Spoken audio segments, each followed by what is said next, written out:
Nah, salah satu hal yang bikin penasaran sebenarnya bagi saya pribadi ya, ketika kemudian melihat dunia bisnis dan entrepreneur, itu adalah oke nggak sih kalau kita itu melakukan hutang dalam memulai bisnis atau dalam berbisnis, batasannya seperti apa dan kapan baiknya kita berhutang?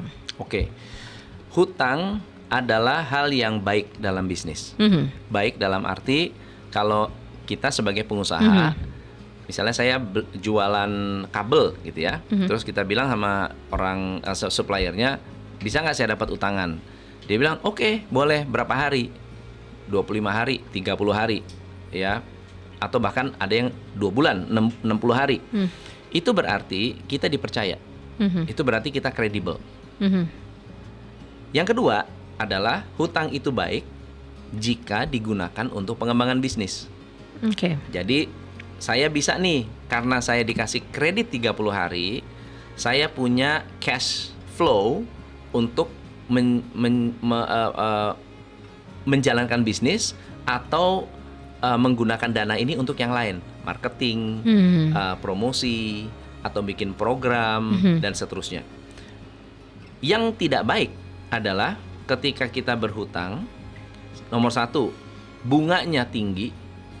Yang kedua, digunakan untuk konsumtif, atau digunakan untuk hal-hal yang nggak ada hubungan sama sekali dengan bisnis.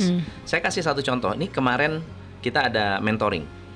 Jadi ada sebuah perusahaan, bisnisnya menurut saya relatif oke, bagus.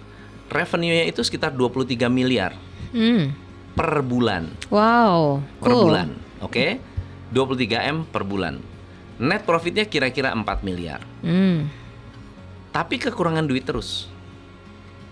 Kok bisa? Nah, kok bisa kan? Kok bisa? Nomor satu yang saya lihat adalah bayar bunga atau tidak.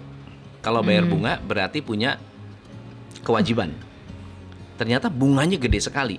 Saya tanya, ini kenapa kok bunga gede banget? Iya coach, karena ada investasi. Oh, investasi untuk apa? Macam-macam. Ada mobil, ada gudang, ada apartemen, ada tanah. Terus ada dia melakukan investasi, beli kerja sama, bikin tambak, perikanan. Wah, luar biasa ya. Coba lihat mana datanya. Ini apartemen di sini, tanah di sini. Pertanyaan saya nomor satu adalah menghasilkan berapa? Bisa nggak mendanai hidupnya sendiri? Ya enggak lah coach, disubsidi oleh bisnis. Jadi kalau saya punya hutang itu harus bisa membiayai hidupnya sendiri. Dia nggak boleh tuh disubsidi dari tempat lain. Gitu. Dia misalnya saya pinjam uang untuk beli ruko. Oke, rukonya dijadikan minimarket. Setiap bulan cicilannya dibayarin oleh minimarket.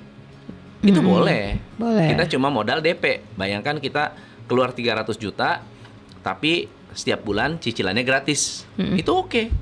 Nanti pada saat lunas 5 tahun, 10 tahun, kita punya minimarket dan kita punya gedung. Gitu ya. Hutang boleh? Boleh. Tetapi yang banyak adalah saya hutang beli Ferrari. Saya hutang beli gudang tapi gudangnya kosong. Saya beli punya utang tapi utangnya digunakan untuk hal-hal yang tidak ada kaitan dengan bisnis. Contohnya apa? Healing. Jalan-jalan, ya, keliling dunia. Tadi ya. Betul. Atau beli elektronik yang nggak perlu. Nah, itu nggak boleh. Dan bagi teman-teman yang nanti juga akan menjadi calon peserta Juragan Zaman Now, itu tadi harus saksikan terus podcast Juragan Zaman Now, karena di situ nanti akan banyak sekali sharing dan juga ilmu yang bisa kita sharingkan atau diskusikan bersama-sama untuk menjadi modal ke depan bagi kita semuanya untuk bisa nanti jadi pebisnis yang handal. Nah, oke ya, itu dulu podcast untuk kali ini. Jelajahi cara baru mendapatkan informasi. Download Metro TV Extend sekarang.